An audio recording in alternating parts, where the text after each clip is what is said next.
నమస్తే, RV news కి స్వాగతం. ఈనాటి వార్తా విశేషాలు చూద్దాం. అనకాపల్లి జిల్లా అనకాపల్లి వైసీపీ నాయకులు చేసిన అక్రమ భాగోతాలపై చర్యలు తీసుకోవాలని మేమే మా నాయకులను డిమాండ్ చేశాం. కూటమి నాయకులు మాజీ మంత్రి గుడివాడ అమర్నాథ్ చేసిన వ్యాఖ్యలను ఖండిస్తూ కూటమి నాయకులు సోమవారం మీడియా సమావేశం నిర్వహించారు. పాఠశాలలో మౌలిక సదుపాయాల మెయింటెనెన్స్ కోసం మినహాయించి 2,000 రూపాయలు చంద్రబాబు లోకేష్ జేబులోకి వెళ్తున్నట్లు మాట్లాడారని, నిజానికి అసలు జగన్మోహన్ రెడ్డి ప్రభుత్వంలో చివరిగా 2023 జూన్ నెలలో అమ్మఒడి ద్వారా రాష్ట్రంలో 42.62 లక్షల మందికి మాత్రమే చెల్లించారు అని, కానీ కూటమి ప్రభుత్వంలో 2025 జూన్ నెలలో ఇచ్చిన తల్లికి వందనం ద్వారా రాష్ట్రంలో 67.27 లక్షల మందికి తల్లికి వందనం అందిస్తున్నామన్నారు. జీవో నెంబర్ 27/2025 ద్వారా మినహాయించిన 2,000 రూపాయల పాఠశాలలో ఖర్చుల కొరకు నేరుగా జిల్లా కలెక్టర్ వద్దనే ఉంటాయి అన్న విషయం స్పష్టంగా జీవోలో ఉంది అని, కనీసం అది చదివి అయినా విషయ పరిజ్ఞానం తెచ్చుకోకపోవడం మీ అజ్ఞానానికి చిహ్నమన్నారు. వెన్నుపోటు అని మాట్లాడే మీరు బాబాయ్ గొడ్డలిపోటు అని పుస్తకం రాస్తే రచయితగా మంచి భవిష్యత్తు ఉంటుందని అన్నారు. బాబాయ్ని వేసేసి తల్లిని ఇంట్లో నుంచి బయటకు తోలేసి చెల్లిని గెంటేసి వెన్నుపోటుకు కేర్ ఆఫ్ అడ్రస్గా జగన్ మారిపోయారని అన్నారు. ముఖ్యంగా అమర్నాథ్ మాట్లాడుతూ అనకాపల్లిలో క్వారీల విషయానికి వస్తే కూటమి నాయకులు దందా అని అన్నారు అని, అస్సలు గడిచిన ప్రభుత్వంలో స్థానిక శాసనసభ్యునిగా మంత్రిగా ఉంటూ అక్రమ క్వారీలు నడిపి పర్యావరణ అనుమతులు కూడా లేకుండా నడుపుతున్నానని, ఒక లైసెన్స్తో 4-5 క్వారీలు నడిపింది నువ్వు కాదా అని అన్నారు. సంతపాలెంలో ఉన్న 22 హెక్టార్ల క్వారీని మాజీ చీఫ్ సెక్రటరీ జవహర్ నాయుడు తనయుని పేరు మీద అక్రమంగా చేయించింది మీరు కాదా అని ప్రశ్నించారు. జనసేన పార్టీ మండల నాయకులు చదర నాగేశ్వరరావు, మామిడిపాలెం పూడి పరదేశీరావు మాట్లాడుతూ ఏడాది పాలనలో దాదాపు 130 కోట్ల రూపాయలు అనకాపల్లి ప్రాంత అభివృద్ధి కోసం తీసుకొచ్చారు అని, కానీ నీ హయాంలో అభివృద్ధి కన్నా ఎక్కువగా స్కామ్లే ఉండేవి అని, అలాంటి నీకు మాట్లాడే నైతిక అర్హత లేదు అని ఎద్దేవా చేశారు. ఈ కార్యక్రమంలో మాకవరం సర్పంచ్ నూకరాజు, జనసేన నాయకులు గంగుపాం జగదీష్, బంటు రవి, భారత్ బాబు, కర్రి సత్యనారాయణ, అప్పికొండ గణేష్, మంగ ఈశ్వర్, ఆల్లా శ్రీను తదితరులు పాల్గొన్నారు.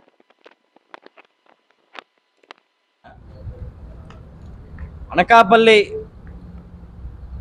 వైఎస్ఆర్సీపీ జిల్లా అధ్యక్షులు గుడివాడ అమర్నాథ్ గారు అనకాపల్లిలో ఏర్పాటు చేసినటువంటి మీడియా సమావేశంలో మాట్లాడుతూ, మరి ప్రభుత్వం ఇస్తున్నటువంటి తల్లికి వందనం కార్యక్రమాన్ని కోసం ప్రభుత్వాన్ని విమర్శించారు. ఏదో వారి ప్రభుత్వంలో అమ్మఒడిని చాలా ప్రతిష్టాత్మకంగా అమలు చేసినట్టు, ఈ ప్రభుత్వం అమలు చేయలేనట్టు, ఉన్నవే లేనివి కల్పించి వాళ్ళ పాలన అంతా కూడా ఏదో స్వర్ణయోగం అయినట్టు, ఈ ఏడాది కాలం కూటమి ప్రభుత్వంలో ఏవో అక్రమాలు జరిగిపోతున్నట్టు కొంత అభూత కల్పన చేసే ప్రయత్నం చేశారు. అయితే ఈ వేదికగా అమర్నాథ్ గారికి కొన్ని సూటి ప్రశ్నలు కూడా వేస్తూ ఉన్నాం ప్రభుత్వానికి సంబంధించి. అలాగే ప్రభుత్వం ఏదో రాష్ట్రాన్ని వెన్నుపోటు పొడిచిందని చెప్పని రాష్ట్ర వ్యాప్తంగా ఒక పుస్తకాన్ని కూడా తీసుకొచ్చి రిలీజ్ చేస్తూ ఉన్నారు. అయితే వెన్నుపోటు అని కాకుండా గొడ్డలపోటు అని వేసుకుంటే, దాని మీద ఒక కథ రాసుకుంటే, దాన్ని పుస్తకంగా ప్రచురించుకుంటే ఇంకా మంచి మైలేజ్ వస్తుంది. లేకపోతే రైటర్గా, రచయితగా అమర్నాథ్ గారు మంచి అవకాశాలు వస్తాయేమో.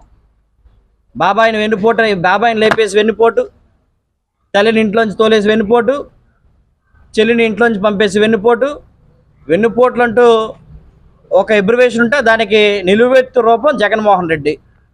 అలాంటి పార్టీలో ఉన్న మీరు ఈరోజు వెన్నుపోటు కోసం మాట్లాడతారు. ఇకపోతే ఈ తల్లికి వందన కార్యక్రమం కోసం చూసుకుంటే, జగన్మోహన్ రెడ్డి గారి ప్రభుత్వం ఉన్నప్పుడు 2023 సంవత్సరం జూన్ ఆఖరిగా తల్లికి అమ్మఒడి కార్యక్రమం ఆ రోజు అమలు చేసినప్పుడు రాష్ట్ర వ్యాప్తంగా 42 లక్షల మందికి ఇచ్చారు.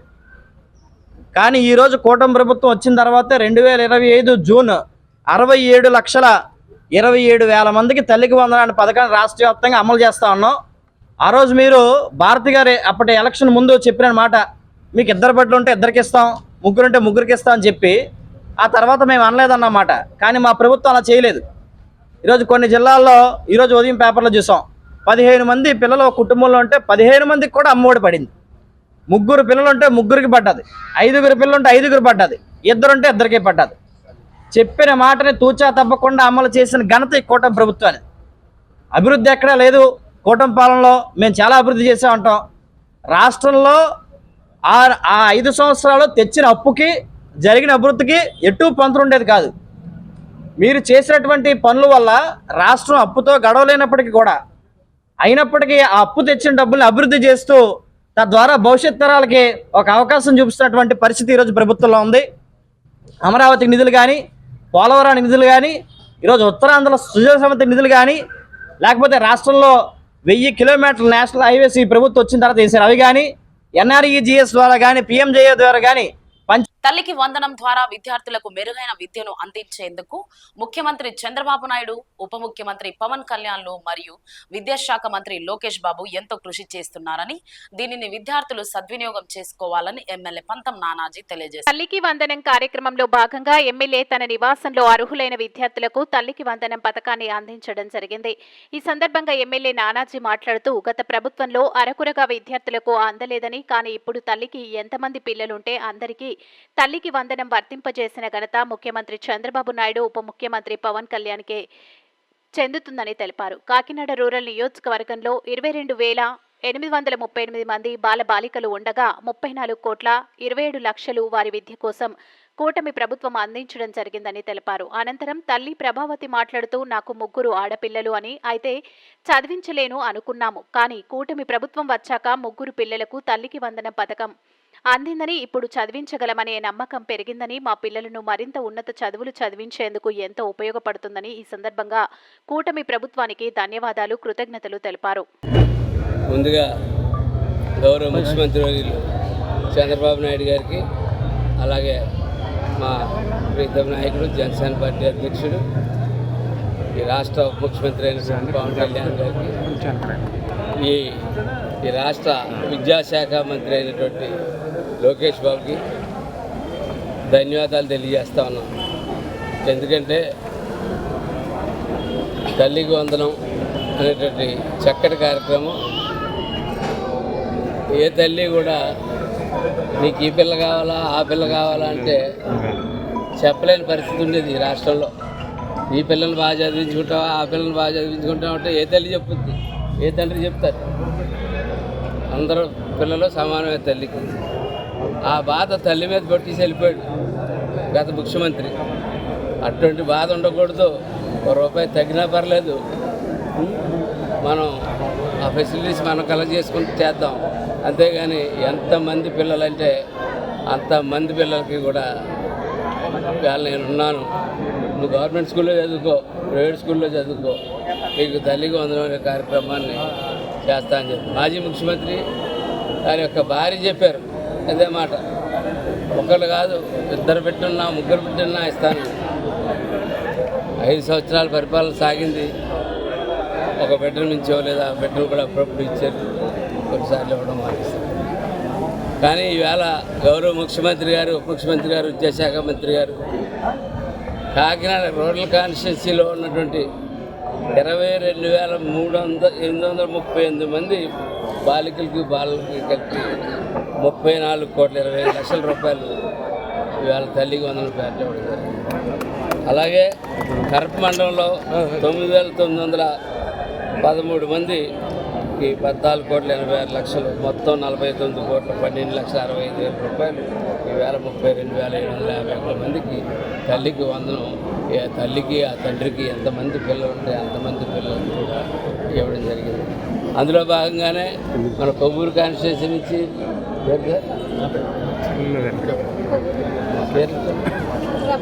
ప్రభావతి గారు దంపతులు 3 పిల్లలుంటే ఆ 3 పిల్లలకి కూడా ఇవాళ 39,000 రూపాయలమ్మ పడ్డాయా అకౌంట్లో? 3 పిల్లలకి కూడా పడ్డాయి. 3 పిల్లలకి కూడా ఇవాళ 39,000 ఈ ప్రభుత్వం హామీ ఉంది. వాళ్ళ పిల్లలకి భవిష్యత్తుకి, ఆ పిల్లల చదువుకి వాళ్ళ ప్రభుత్వం హామీ ఉంది. ఎప్పుడు కూడా పవన్ కళ్యాణ్ గారు మీ వెనకాల ఉంటారు, చంద్రబాబు నాయుడు గారు మీ వెనకాల ఉంటారు. ఖచ్చితంగా ధీమాగా మీకు నచ్చిన చదువు చదువుకోండి అమ్మ, మీ వెనకాల మీ అమ్మ ఎలా ఉందో మీ అమ్మతో పాటు మేము ఉన్నాం, అది గుర్తుపెట్టుకోమని పిల్లలకు చెప్తూ ఒకసారి ఆ తల్లి యొక్క కృతజ్ఞతలు చంద్రబాబు నాయుడు గారికి, పవన్ కళ్యాణ్ గారికి చంద్రబాబు నాయుడు గారికి, పవన్ కళ్యాణ్ గారికి, ఎమ్మెల్యే గారికి కృతజ్ఞత చెప్పుకుంటున్నానండి. మరి ఇదివరకు అయితే మా పాప ఒక్కదానికి అమ్మఒడి పడ్డదండి. ఇప్పుడు 3 పాపలకి కూడా 39,000 పడ్డది. చాలా సంతోషంగా ఉన్నామండి. అసలు మేము చదివించలేమేమో అనుకున్నామండి. కానీ సీఎం గారు వచ్చిన తర్వాత మాకు చదివించగలం అన్న ఆలోచన వచ్చింది. దానికి మేము ఎంతో రుణపడి ఉంటామండి. స్కూల్ బుక్స్, బ్యాగ్స్ అన్నీ ఇస్తున్నారు. మరి అన్నీ ఇచ్చినప్పుడు ఇంక మేము చదివించడానికి వెనక ఏమీ ఆలోచించలేమండి.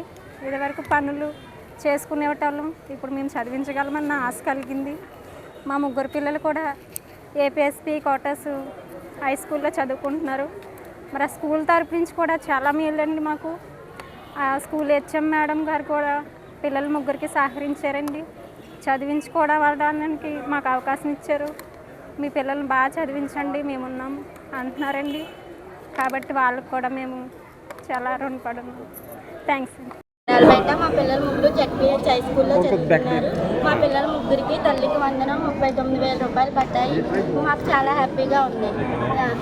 ఈ అమౌంట్ వేసినందుకు సీఎం సార్కి అందరికీ కూడా కృతజ్ఞతలు తెలియజేస్తున్నాం. నానయాలో యోగా ఆంధ్రప్రదేశ్లో ఉన్నత విద్యా మండలి ఆదేశాల మేరకు ప్రారంభమైన యోగాంధ్ర 2025 కార్యక్రమంలో భాగంగా ఆదికవి నానయ్య విశ్వవిద్యాలయం ఎంఎస్ఎన్ క్యాంపస్ కాకినాడ ప్రత్యేక యోగా శిక్షణ శిబిరం నిర్వహించబడ్డది. ఈ కార్యక్రమానికి ప్రముఖ ఆనంద మార్గ ప్రచారక ఆచార్య ఇష్ట ప్రేమానంద అవధూత్ ముఖ్య అతిథిగా విచ్చేసి స్ఫూర్తిదాయకమైన యోగా విద్యను అందించారు. ఈ కార్యక్రమానికి campus principal professor S Prashanthi Sri అధ్యక్షతన వహించగా పీడీ డాక్టర్ వాసంశెట్టి రామ్ గోపాల్ ఈ శిక్షణ శిబిరాన్ని సమన్వయపరిచారు. శారీరక మానసిక ఆరోగ్య పరిరక్షణకు యోగా అవసరమని వారు పేర్కొన్నారు. ఈ యోగా శిక్షణలో విశ్వవిద్యాలయంలోని అధ్యాపకులు, బోధనేతర సిబ్బంది సజీవంగా పాల్గొని యోగా ఆసనాల ప్రాముఖ్యతను అర్థం చేసుకున్నారు. యోగా ద్వారా ఒత్తిడి నుంచి విముక్తి, జీవిత నైపుణ్యాల అభివృద్ధి సాధ్యం అవుతుందని ఆచార్య ఇష్ట ప్రేమానంద అవధూత్ వివరించారు. పిదప యోగా ఆసనాలను ప్రదర్శించి మానసిక ప్రశాంతత కోసం యోగా మరియు ధ్యానం వంటి సాధన చేయడం వల్ల శరీరం ఆరోగ్యంగా ఉంటుందని వివరించారు.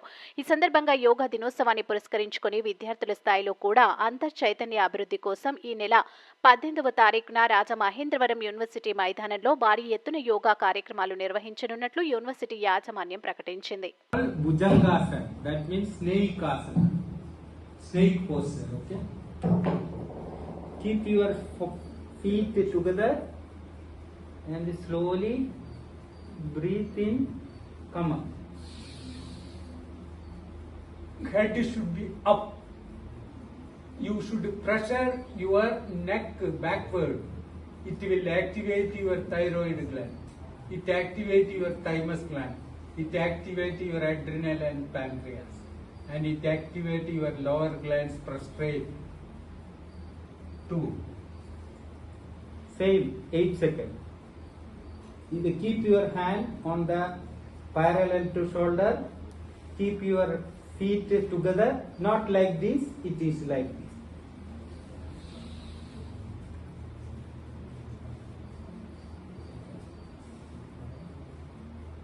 8 seconds. 2. These 3 asana, if you practice regularly. So 2025. Raghava హాస్పిటల్లో అరుదైన చికిత్స నిమోనియాతో బాధింపబడుతున్న శంకరావం మండల నేలిపుడి గ్రామానికి చెందిన 48 సంవత్సరాల నాగేశ్వరరావు 15 రోజుల క్రితం కాకినాడలో గల రాఘవ 24 గంటల ఎమర్జెన్సీ హాస్పిటల్లో జాయిన్ అవ్వడం జరిగింది. డాక్టర్ రాఘవ ఎండి, డాక్టర్ కావ్య జనరల్ సర్జన్ ఆధ్వర్యంలో టీం సభ్యులు doctor Satish, doctor Janakiram, doctor Sudheer ఆధ్వర్యంలో మెరుగైన చికిత్స అందజేశారు. ఈ సందర్భంగా కాకినాడ రాఘవ 24 గంటల ఎమర్జెన్సీ హాస్పిటల్ వద్ద ఏర్పాటు చేసిన పాత్రికేయుల సమావేశంలో డాక్టర్ నగేష్ బాబు, డాక్టర్ కావ్యాలు మాట్లాడుతూ మా రాఘవ 24 గంటలు ఎమర్జెన్సీ హాస్పిటల్లో మెరుగైన వైద్యం అందించడం జరుగుతుందని, శంకవరంకి చెందిన నాగేశ్వరరావు అనే 48 సంవత్సరాల వ్యక్తి నిమోనియాతో బాధపడుతూ రావడం జరిగిందని, అంతేకాకుండా హార్ట్ ఫంక్షన్ కూడా సరిగ్గా లేదని, కిడ్నీ వ్యవస్థ కూడా సరిగ్గా పనిచేయడం లేదని, హార్ట్ బీట్ కూడా చాలా తక్కువగా ఉందని గమనించి మెరుగైన వైద్యం అందించడం జరిగిందని, పేషెంట్ వెంటనే లేచి నడుచుకుంటూ వెళ్లడం జరిగిందని, రాఘవ ఎమర్జెన్సీ హాస్పిటల్లో మెరుగైన వైద్యం ప్రజలకు అందించడం జరుగుతుందని, ఈ అవకాశాన్ని సద్వినియోగం చేసుకోవాలని తెలిపారు. మా ఈ వైద్యంలో పాల్గొన్న వారందరికీ కృతజ్ఞతలు, ధన్యవాదాలు తెలిపారు. అనంతరం పేషెంట్ నాగేశ్వరరావు మాట్లాడుతూ, నేను ఈ హాస్పిటల్కి రావడానికి ముందు బ్రతుకు మీద ఆశ వదిలేసుకున్నానని, కానీ హాస్పిటల్కి వచ్చిన తర్వాత డాక్టర్లు చూపును, ప్రేమ, అనురాగాలతో పాటు మంచి వైద్యం అందించారని, నేను కూలి పని చేసుకుంటూ నా భార్య బిడ్డలతో బతుకుతానని తెలిపారు. నన్ను బతికించిన డాక్టర్లకు ఎల్లవేళలా కృతజ్ఞతలని తెలిపారు. ఈ సందర్భంగా HR మేనేజర్ హరిణి, హాస్పిటల్ సిబ్బంది పాల్గొన్నారు. శంకవరం మండలం నెల్లిపూర్ గ్రామం చెందిన నాగేశ్వరరావు అన్న పేషెంట్ ఊపిరితిత్తులు మొత్తం రైట్ సైడ్ మొత్తం మూసుకుపోయి న్యూమోనియా అంటారండి దాన్ని. మూసుకుపోయి బీపీ లేకుండా, పల్స్ లేకుండా, హార్ట్ ఫంక్షన్ కూడా 50% కూడా లేదు, 30% ఉంది. అలా స్టేజ్లో వచ్చాడు. ఆ పేషెంట్ని మన దగ్గర జాయిన్ చేసుకుని మన అనుభవించిన డాక్టర్లు, అనస్థిస్టులు, కార్డియాలజిస్టులు, Raghava Chaudhary, Kavya MD general medicine, Satish అనస్థిస్టులు, వీళ్ళందరూ కలిపి పేషెంట్ని 2 సార్లు ఆ పేషెంట్కి హార్ట్ ఆగిపోయిందండి. 2 సార్లు కూడా మళ్ళీ రివైవ్ చేసి వెంటిలేటర్ పెట్టి ట్రీట్మెంట్ చేసి మొత్తం మీద చాలా బాగా రికవర్ అయ్యి నడుచుకుంటా నేను హాస్పిటల్ నుంచి వెళ్ళిపోయాడు. కాకినాడ చరిత్రలో ఇది జరగటం చాలామంది డాక్టర్లు చెప్పడం, మొత్తం డాక్టర్లు కానీ అందరినీ ఇది విశ్లేషించారు, చాలామంది చూశారు. ఇది ఇలా జరగటం మొట్టమొదటిసారి అని చెప్పేసి అనుకోవడం జరుగుతుంది. సో దీనికి ఈ రకంగా వైద్యం అందిస్తున్న నా డాక్టర్లకి, నా మత్తు డాక్టర్లకి, నా గుండె వ్యాధుల డాక్టర్లు, నా కార్డియాలజిస్టులకి అందరికి కూడా నా హృదయపూర్వక అభినందనలు. వీరు ఇంకా ఈ హాస్పిటల్ని ఎలా అభివృద్ధి చేయాలని చెప్పి కోరుకుంటూ నేను అందరికీ విన్నవించుకుంటున్నాను. కావ్య అండి, నేను MD జనరల్ మెడిసిన్ చేశాను. ఇక్కడ మెడికల్ ICU అంతా నేను చూసుకుంటాను. మా దగ్గర రీసెంట్గా నాగేశ్వరరావు గారు అనే పేషెంట్ నెల్లిపూడి గ్రామం శంకవరం మండలం నుంచి వచ్చి జాయిన్ అయ్యారు. ఆయన వయసు వచ్చి 48 ఏళ్ళు. ఆయన మా దగ్గరికి ఎలాంటి కండిషన్లో వచ్చారంటే, ఒక పక్క కుడిపక్క ఊపిరితిత్తులు మొత్తం న్యూమోనియా అంటారు కదా, అది చాలా పెద్ద సైజులో పక్క అంతా మూసుకుపోయింది న్యూమోనియాతో. దానివల్ల ఇన్ఫెక్షన్, వాళ్ళు బయట అప్పటికే 10 రోజుల నుంచి ఉన్నదంటే ఇన్ఫెక్షన్, వాళ్ళేమో దాన్ని పట్టించుకోకుండా వదిలేయడంతో ఆ ఇన్ఫెక్షన్ అనేది బాగా పెరిగిపోయి గుండె వరకు కూడా వ్యాపించింది. గుండె కూడా పనితీరు మంది మామూలుగా 60% ఉంటుంది, EF అంటాం, అలాంటిది 30% పడిపోయింది ఈ ఇన్ఫెక్షన్ వల్ల. గుండె పనితీరు సగానికి సగం పడిపోవడంతో BP అనేది మనకు అసలు రికార్డ్ అవ్వలేదు. వచ్చినప్పటి నుంచి నాడి తెలియలేదు, BP లేదు, విపరీతమైన ఆయాసం. ఇటువంటి స్థితిలో చాలా రోజులు వాళ్ళు బయట లేట్ చేసుకుని ఇంకా లాస్ట్ స్టేజ్లో, కొన ఊపిరితో ఉన్న స్టేజ్లో తీసుకొచ్చారు మన దగ్గరికి. ఆయనకి అన్ని రకాల మందులు స్టార్ట్ చేసాము. కాకపోతే అంత లేట్ చేసేయడంతో ముందైతే మనకు మందుల నుంచి రెస్పాన్స్ రావడానికి టైం పడుతుంది. కాబట్టి ఈ లోపు అయితే 2 సార్లు కార్డియాక్ అరెస్ట్ కూడా అయ్యారు. మన దగ్గర ఉన్న ఇంటెన్సివిస్టులు, ఎనస్థిస్టులు అందరూ మన దగ్గర మొత్తం ICU క్రిటికల్ కేర్ టీం ఉంది కాబట్టి వాళ్ళు ఇమీడియట్గా రియాక్ట్ అయ్యి ఆయనకి CPR చేసి వెంటనే వెంటిలేటర్ పెట్టి ఇంప్రూవ్ చేశారు. గుండె అయితే కొట్టుకోవడం మొదలైంది కానీ BP అయితే పెరగలేదు 2 రోజుల వరకు. మనం అన్ని రకాల మందులు, BP పెరగడానికి ఒక 2 రకాల హై డోస్ మందులు, ఇన్ఫెక్షన్ని తగ్గడానికి ఒక 4-5 రకాల పెద్ద పెద్ద ఖరీదైన మందులు ఇవన్నీ కూడా ఇచ్చి మొత్తానికి ఎలా అయితే ఆయన నడిచి వెళ్ళేలా చేశాము. ఇప్పుడైతే ఆయన గుండె పనితీరు 30% నుంచి 50%కి పెరిగిపోయింది. BP అంతా కూడా ఎటువంటి ఇంజెక్షనల్ సపోర్ట్ ఏమీ లేకుండా నార్మల్గా మెయింటైన్ అవుతుంది. ఆయన చాలా హ్యాపీగా, ఆనందంగా ఇంటికి వెళ్ళారు. అది మాకు చాలా సంతోషంగా ఉంది. దీనికి మా క్రిటికల్ కేర్ టీంలో మా అనస్థిస్టులకి, మా కార్డియాలజిస్ట్కి అందరికీ నేను హార్ట్ఫెల్ట్ థ్యాంక్స్ అండ్ కంగ్రాచులేషన్స్ కూడా చెప్తున్నాను. 77వ రోజు మజ్జిగ వితరణ. శ్రీ సద్గుర సాయిబాబా ట్రస్ట్ వ్యవస్థాపక అధ్యక్షులు సాయిరాం రాంబాబు మీనాక్షి దంపతుల ఆధ్వర్యంలో 77వ రోజు చలివేంద్రాలు ఏర్పాటు చేసి మజ్జిగ వితరణ కార్యక్రమాలు నిర్వహించడం జరిగిందని తెలియజేశారు. కాకినాడ రూరల్ మండలం APIIC శ్రీ అభయ ఆంజనేయ స్వామి ఆలయం మెయిన్ రోడ్డు వద్ద ఏర్పాటు చేసిన చలివేంద్రాలకు విశేష స్పందన వచ్చిందని, వాహనదారులు, పాదచారులకు తరచూ దాహార్తిని తీర్చుకునేందుకు రావడం జరుగుతుందని మా గురుదేవులు మామిడిపల్లి రామారావు లక్ష్మి దంపతుల ఆశీస్సులతో గత 13 సంవత్సరాలుగా అనేక సేవా కార్యక్రమాలు నిర్వహించడం జరుగుతుందని, దాతలు సహకరించి మరింత ముందుకు వెళ్తామని, 90 రోజుల పాటు చలివేంద్రం నడుస్తుందని, ఈ నెల 27వ తేదీతో 90 రోజులు పూర్తవుతుందని తెలిపారు. ఈ కార్యక్రమంలో Somayajulu, Baji Chinna Prasad, Satish Murthy, auto driver Durga Sai, Manikanta Sai, Karthika Sai trust సభ్యులు పాల్గొన్నారు. డాక్టర్ బిఆర్ అంబేద్కర్ కోనసీమ జిల్లా కొత్తపేట నియోజకవర్గ పరిధిలోని మండల కేంద్రమైన రావులపాలెం గర్ల్స్ హైస్కూల్లో గ్రౌండ్లో వ్యవసాయ శాఖ ఆధ్వర్యంలో జరిగిన కార్యక్రమంలో లబ్ధిదారులైన అన్నదాతలకు పవర్ టిల్లర్లు, డ్రోన్లు ఎమ్మెల్యే అందజేశారు. మొత్తం 59 మంది లబ్ధిదారుల్లో 52 మందికి 1.16 కోట్ల విలువైన పవర్ టిల్లర్ను అందజేశారు. ఇందులో ప్రభుత్వ సబ్సిడీ 50,47,340 కాగా మిగిలినది రైతులు భాగస్వామ్యంగా ఉన్నదని వ్యవసాయ అధికారులు తెలిపారు. అందరికీ నమస్కారం అండి. గురుదేవులు మామిడిపల్లి రామారావు గారు, లక్ష్మి గారు ఆశీర్వచనంతో ఈ రోజుకి 77 రోజులు అయింది. ఈ సెలవేంద్రం సేవా కార్యక్రమాలు పెట్టి ఈరోజు మాకు పూర్తిగా సహకరించిన ఆవిడ సుండ్రు కొండలరావు గారి జ్ఞాపకార్థం శుభలక్ష్మి గారు మజ్జిగ వితరణ జరిగింది అభయాంజనేయ స్వామి గుడి దగ్గర. అలాగే మాకు ఈ సేవా కార్యక్రమాలు పూర్తిగా చేయడానికి ఆవిడ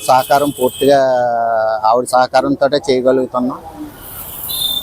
ఈ సేవా కార్యక్రమాలతో మాకు సహకరించిన వారు రాంబో కంపెనీ స్వామియాజులు గారు, చిన్న గారు, బాబ్జీ గారు, ప్రసాద్, సతీష్, మూర్తి అందరికీ కూడా నాకు పూర్తిగా సహకరించిన అందరికీ కూడా పేరు పేరున ధన్యవాదాలు తెలియపరుచుకుంటూ ఈ కార్యక్రమం 90 రోజులు చేద్దాం అనేసి సంకల్పం.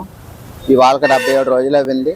మా గురుదేవుల ఆశీర్వచనంతో 90 రోజులు ఇదే కాకుండా ఇలాగ ఎన్నో కార్యక్రమాలు చేయగలుగుతాననేసి భగవంతుడి ఆశీర్వచనంతో మా గురువుగారి దయతో మీ అందరి సహకారాలు ఉండాలని కోరుకుంటున్నాను. అందరికీ నమస్కారం. రైతులకు వెన్నుదన్నుగా కూటమి ప్రభుత్వం. ఎమ్మెల్యే బండారు సత్యానందరావు. వ్యవసాయానికి సాంకేతికతను జోడిస్తే రైతులకు మేలు చేకూరుతుందని, వ్యవసాయ రంగంలో గేమ్ చేంజర్ గా డ్రోన్ల వాడకం మారనుందని కొత్తపేట ఎమ్మెల్యే బండారు సత్యానందరావు తెలియజేశారు. నియోజకవర్గంలోని 4 మండలాలకు చెందిన 7 రైతులకు 68.60 లక్షల విలువైన డ్రోన్లను అందజేశారు. ఇందులో 54.88 లక్షలు ప్రభుత్వ సబ్సిడీ కాగా 13.72 లక్షలు రైతులు భాగస్వామిగా ఉందని వ్యవసాయ అధికారులు తెలిపారు. పంపిణీ అనంతరం శాసనసభ్యులు సత్యానందరావు మాట్లాడుతూ వ్యవసాయ రంగంలో నానాటికి పెరుగుతున్న పెట్టుబడులను నియంత్రించి అధిక దిగుబడులను సాధించేందుకు వ్యవసాయ యాంత్రీకరణ ఎంతగానో దోహదం చేస్తుందన్నారు. సాగు విధానంలో వస్తున్న విప్లవాత్మక మార్పులను అన్నదాతలు అందిపుచ్చుకోవాలని సూచించారు. అన్నదాతలకు అండగా కూటమి ప్రభుత్వం నిలుస్తుందని ఆయన వ్యాఖ్యానించారు. ఈ కార్యక్రమంలో ఆకుల రామకృష్ణ మరియు కూటమి నాయకులు, కార్యకర్తలు పాల్గొన్నారు. ఈ వార్తలు ఇంతటితో సమాప్తం. నమస్కారం.